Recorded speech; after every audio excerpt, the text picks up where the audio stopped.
یہ امیر المومنین حضرت عمر فاروق کا زمانہ تھا اور سال تھا سن 22 ہجری۔ اسلام کی فتوحات کا سورج ایران کی سرزمین پر طلوع ہو چکا تھا اور اب مسلم آرمی حضرت عبد الرحمن بن ربیعہ کی قیادت میں آذربائیجان کی جانب بڑھ رہی تھی۔ راستے میں پہاڑی دروں کا ایک انتہائی پرخطر اور پراسرار سلسلہ شروع ہو گیا۔ ان پہاڑوں کی چوٹیوں پر ایک قدیم زرتشتی قبیلہ آباد تھا۔ یہ لوگ آگ کی پوجا کیا کرتے تھے۔ اس قبیلے کی سردار ایک عورت، ایک ملکہ تھی جسے لوگ روحوں کی خادمہ اور دی وچ آف ماؤنٹینز کہا کرتے تھے۔ اس کے پاس ایسی طاقت تھی کہ وہ پتھروں اور درختوں سے بات کر سکتی تھی۔ وہ دھند اور بارش کو اپنے الفاظ سے روک لیا کرتی تھی۔ یہ ملکہ ہونے کے ساتھ ساتھ اس قدیم زرتشتی عبادت خانے کی خادمہ بھی تھی۔ تاریخ دان لکھتے ہیں کہ اسے قدرتی عناصر جیسے آگ، ہوا اور پانی پر اختیار حاصل تھا۔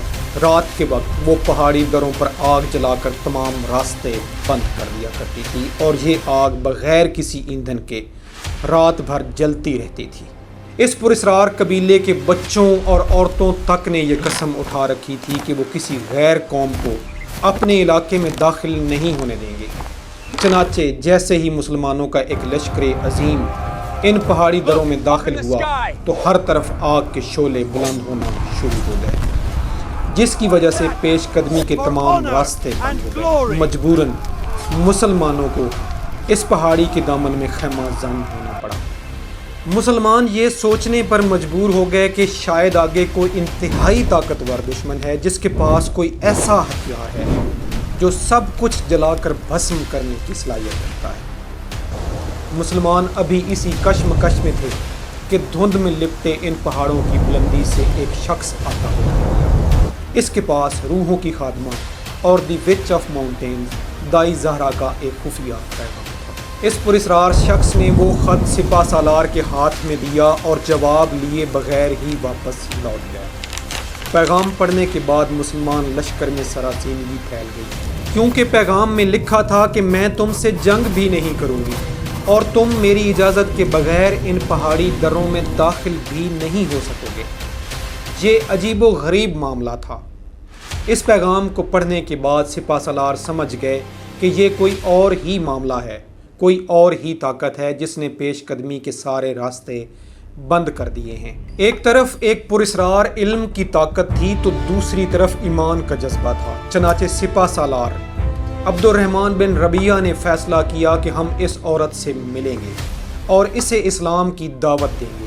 چنانچہ وہ ایک مختصر سا لشکر لے کر پہاڑ پر چڑھنے لگے۔ راستے میں انہوں نے دیکھا کہ درختوں کے تنوں اور پتھروں پر عجیب و غریب پراسرار قسم کی تحریریں کندہ تھیں۔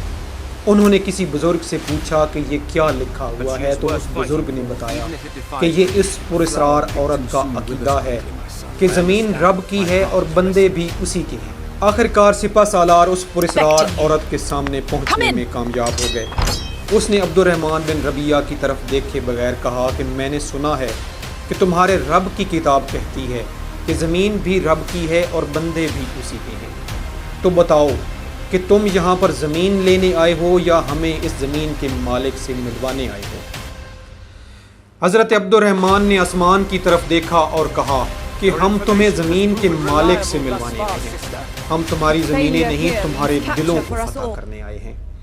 پھر وہ عورت مڑی اور اپنا عصا زمین میں گاڑ دیا اور بولی کہ اگر تم زمین کے مالک کے پیغامبر ہو تو یہ زمین آج سے تمہاری ہے۔ میرے اور تمہارے درمیان لڑنے کی کوئی وجہ نہیں ہے۔ میں تمہارے دین میں نہیں آؤں گی لیکن میرے لوگ تمہاری بات ضرور سنیں گے۔ اور کہتے ہیں کہ اس کے چند دن کے بعد دائی زہرا کا انتقال ہو گیا اور مسلمانوں نے اس کے احترام میں ایک مسجد بنائی جسے مسجد زہرا کا نام دیا گیا، اور آج بھی آذربائیجان میں اس مسجد کے آثار موجود ہیں۔